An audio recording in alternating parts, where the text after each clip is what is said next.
Guys, Curtis Armstrong. Yeah. Yes. Revenge of the Nerds. Revenge of the Nerds. So many other projects. I mean, the guy works. He's also a talented, very talented man. A personal, I think, comedy icon of mine, of many people. Yeah. He's an American Dad. He does tons of stuff. Yeah. And we have a clip. I was at 0 when you took my grace. Hiding from angels. Not a cent to my name, but I found my calling. And I pulled myself up by my bootstraps and started a business. And you know, my story has only just begun. What story is that? You're preying like a vulture on human tragedy. Oh, Astiel. What century are you in? Religion is dead. The novel, deader. You think I'm ashamed for dealing in fleeting visual sensation? In gift-length glimpses of horror, waste, and degradation? No! I just caught up with the times.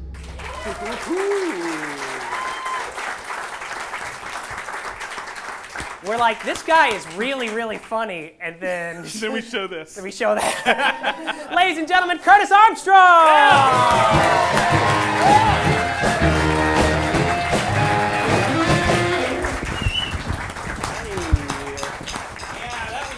To start with, boy, I don't know how I'm gonna top that. With this interview... Oh, sorry. No I'm worries. squealing. It's all right. The mics, they eat people. Hi, everyone. How you doing? Hi. Curtis, welcome to the show. Thank you. Thank you. It's nice to be here. Well, it's nice I've to never have you. never been on this side of it. Nice, meaning... The stage. The stage. Side. Because No, I've been on stage. You've been on stage. Not here. Nice. Oh, here at Second City. Right. Yeah, here in Second City. Well, welcome. Yeah, Thank well, you so much for thank coming you. on. Thank Now, how was your day? You do anything exciting? No, I start didn't. off with the most important questions. I'm glad you did. Let me just think. It was not really very interesting. Mm-hmm. I was really thinking about, this was what I was shooting for today. Nice. Everything else was just hanging out and, Pretty being cool. boring. Yeah. I had tacos. You had tacos? I had tacos. I didn't have tacos. I had a bowl of soup. Oh, that's good. What kind of soup? It was pea soup. Was all I had. It's a good soup to have. It was all right. It was all right. It wasn't great. It was good. So what's it like being famous? Well, The piece of you want.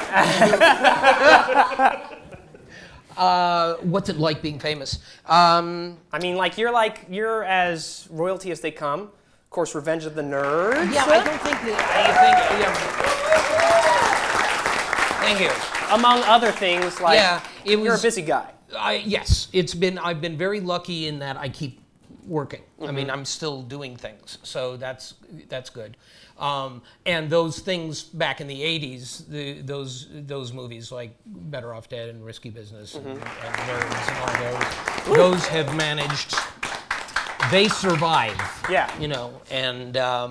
And I'm still. They basically, I think of it this way: those movies, those 3 movies, the ones that I just mentioned, and Moonlighting, the TV show. Yeah. Those 4 jobs between 1983 and 1989 were the basis of everything that I have done ever.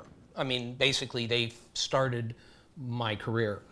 It had gone. I'd been working before that. Yeah. But those 4 jobs, I owe everything to. That's pretty amazing. Yeah. Let's start with the beginning. So you started off as an actor of the stage. I did. Right. I started off in the 70s working in the theater in Detroit Nice. and then in New York. And I did all of that. That was my goal. That was my dream. I wanted to be a stage actor. I didn't want to do TV. I didn't want to do... is this for me? Yeah, that's for you to drink. As long as you hold the logo out. Because Golden Road. Give us money. No, that's okay.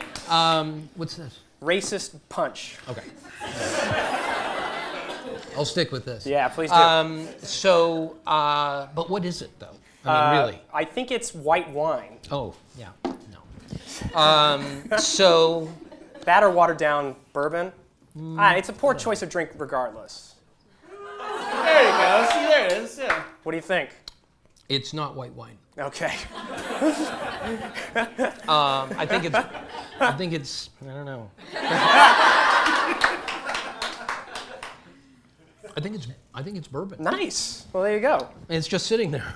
Yeah. God. So anyway, yeah, I started out in the theater, and that's what I wanted to do. That was my dream. Of course. That was what I set out to do.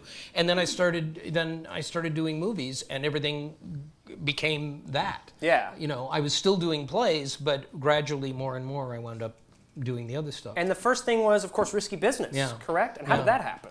Just an audition. I mean, I was in New York. I had done a play off Broadway, which had gotten some attention, and so people started reading me for movies and things.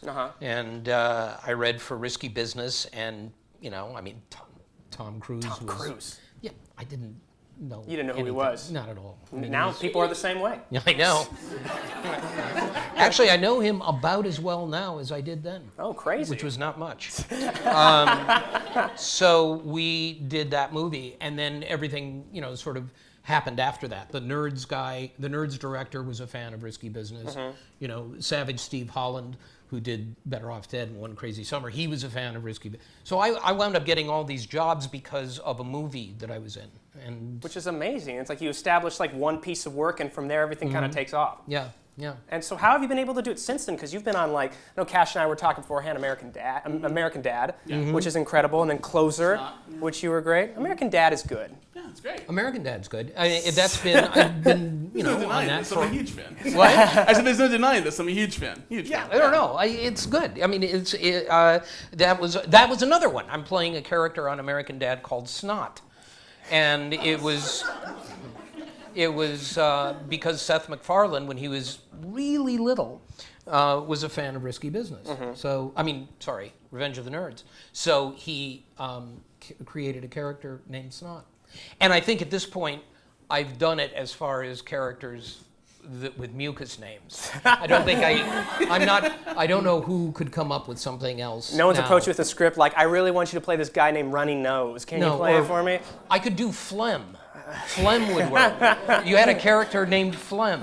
I could do that. Well, I got a script for you. Let's take it out. Oh, that's great.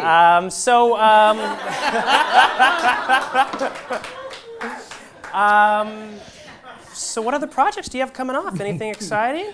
Well, I'm still doing New Girl. Nice. Which I've been doing for about 4 years. That's wonderful. Zoe Deschanel. Zoe, who I love, and that's been really fun, a good job. I'm still doing Supernatural, where I'm playing the evil Metatron. Nice.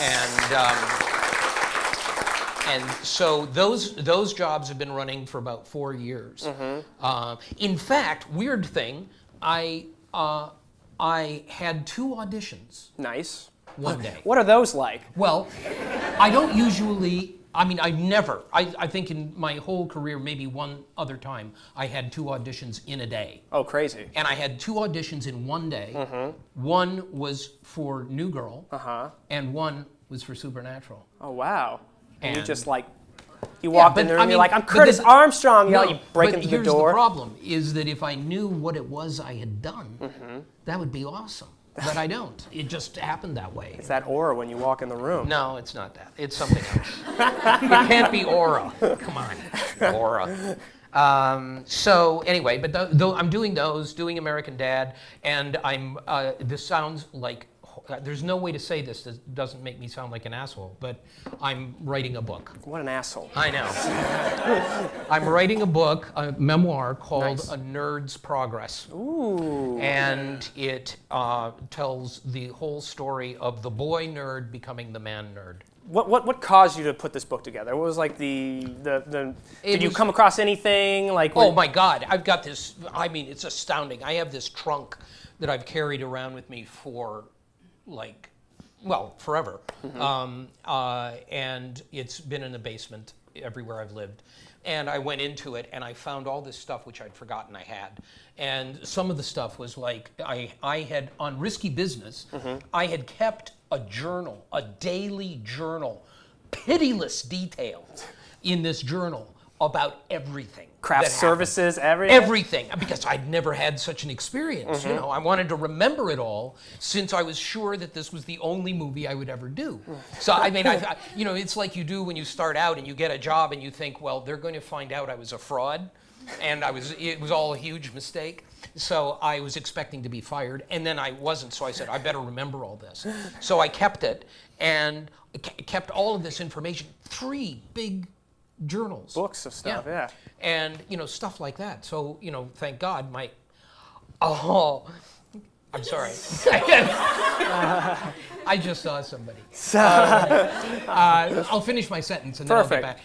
I'll get back. But I found, you know, this thing about risky business, all of the details, and my memory, such as it is, I don't even need it. Oh, that's awesome. It's all there. And when is the book due out?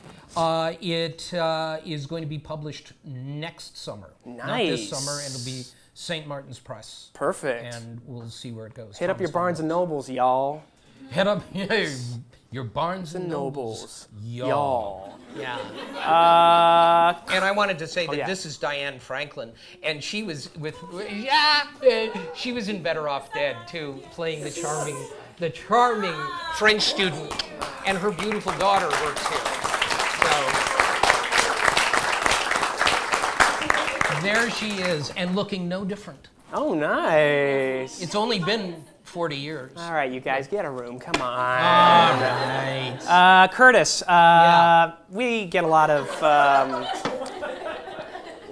aspiring comedians to our shows. A lot of young actors. What kind of advice do you have for them? Here's the thing, with the problem when you've been around as long as I have is that even if you could remember how to get in, it's not the same way anyway.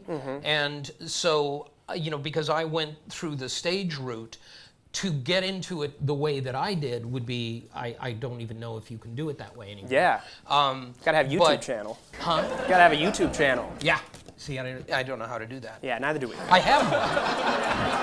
But I Wait, don't you know have a how to- YouTube channel? I do, but I What don't. is it? No, I don't really. It's just like the most epic sketches. I'm fucking with you, really. I don't Oh, have okay. Can we take some questions from Twitter for you? You may. All right. First up is from Troy S. Collins. If they were to reboot or remake one of your projects, which project would you want to reboot? What project? Okay. I'll say Bad Medicine. Okay. No one knows Bad Medicine, which is why that would be my choice. Okay. It wasn't very good. It wasn't? Yeah, it was my first Steve Guttenberg movie Oh, nice. of 2. 2? Yeah. And the first one was just like, Yeah. yeah? Yeah. Second one was worse. Yeah. It wasn't his fault. No, of course not. It just was a coincidence. It was just 2 bad movies with Steve right. Guttenberg. Yeah. Real Dirty Mine. Real Dirty Mind. Yes. That's a legitimate Twitter handle from someone. All right. Let's see what he asked. Or Wants she. you to look at a camera and shout, "We've got Bush." Now, hang on a second. I already did that. I did that backstage. Oh, you did that on our for him. Periscope. I did it on Periscope. Should I have to do it now, too? Yeah, to our YouTube audience. Oh, okay. All right. Where's the camera? It's right there. And I have to say, Yeah. okay. We've got Bush.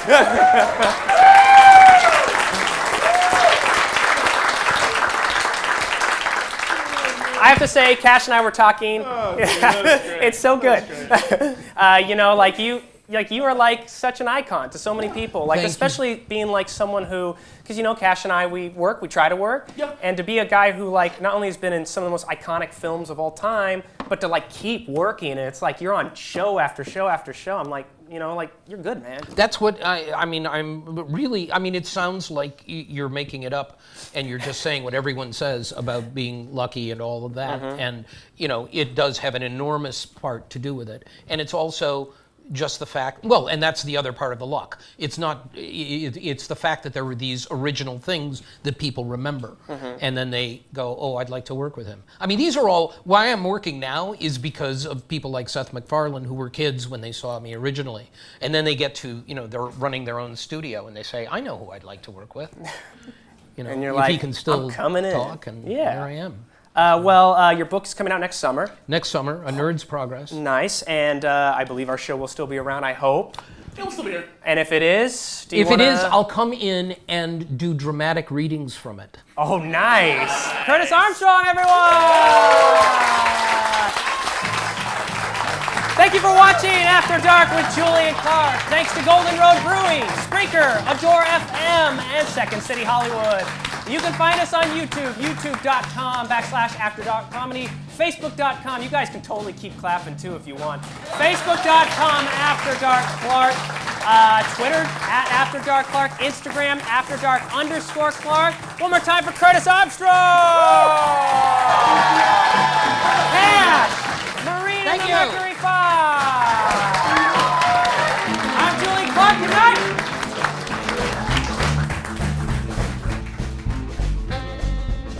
I don't remember when I dreamed you were the one. I don't remember our goodbyes. I thought my bed was much too big, but I was wrong. Like Goldilocks